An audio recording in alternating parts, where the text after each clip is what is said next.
মাত্র 4 দিন আপনি একটু গায়েব হয়ে দেখেন, আপনার থাকা না থাকায় মানুষের কিচ্ছুই যায় আসে না।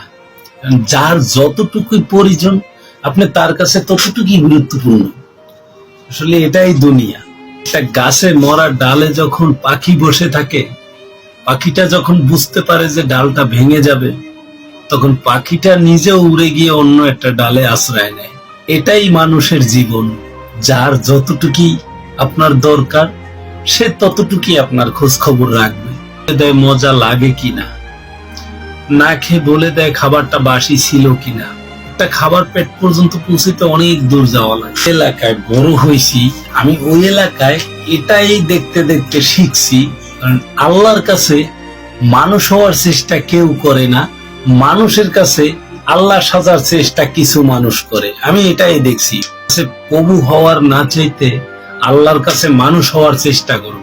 মিথ্যাবাদীর দলটা অনেক বড় হয় আর সত্যবাদীর দল একজন হয় আমার মতো। দেখবেন যারা মিথ্যা কথা বলে তারা হাত লাড়িয়ে কথা বলে। গরিব বড়লোক এগুলোকে আমি বিশ্বাস করি না। মনে করি ও একজন আল্লাহর গোলাম, আমিও সেই আল্লাহর গোলাম। বর্তমান যুগে দেখছি টাকা থাকলে মানুষ সম্মান দেয়, এই জন্য টাকা বাধ্যতামূলক কামাই করি। চিন্তা করতাম তাহলে আমি 1 মাস কামাই করলে 6 মাস বৈশা খাইতে পারতাম। টাকা কোনো সময় আমাকে টানে না, আর ধন সম্পদ কোনো সময় আমাকে টানে না। এগুলো যদি করতে চাইতাম অনেক আগে অনেক কিছু করতে পারতাম, যেটা আমার ফ্যামিলি জানে। দেওয়া কাজ কিছু সময় থাকে, কিন্তু কিছু কাজের মাধ্যমে পরিচয় সারা জীবন থাকে। আপনাকে দিয়ে যদি আল্লাহ পাক 2-5টা লোক চালায়, তাদের রিজিক যদি আপনি 10 টাকা মারেন, আপনি বোকার স্বর্গে বসবাস করতেছেন।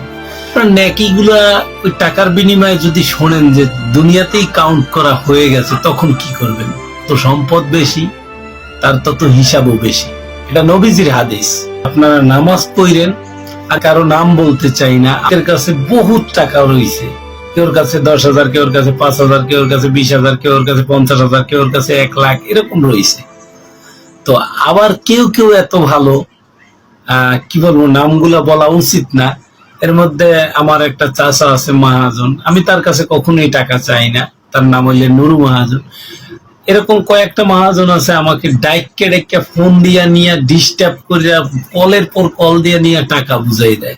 প্রত্যেকটা গরিব মানুষ যারা বড়লোক হইছেন, থালায় ভাত খাইতেন, আর এখন মেলামেনের প্লেটে ভাত খান। তা আপনাদের একটা কথা বলি, যারা অহংকার ধরে রাখছেন, পরের বাড়িতে গোলামি করার চাইতে নিজের বাড়িতে চাকরানি করা অনেক ভালো। মসজিদের সভাপতি দেওয়া হয় টাকাওয়ালাদেরকে।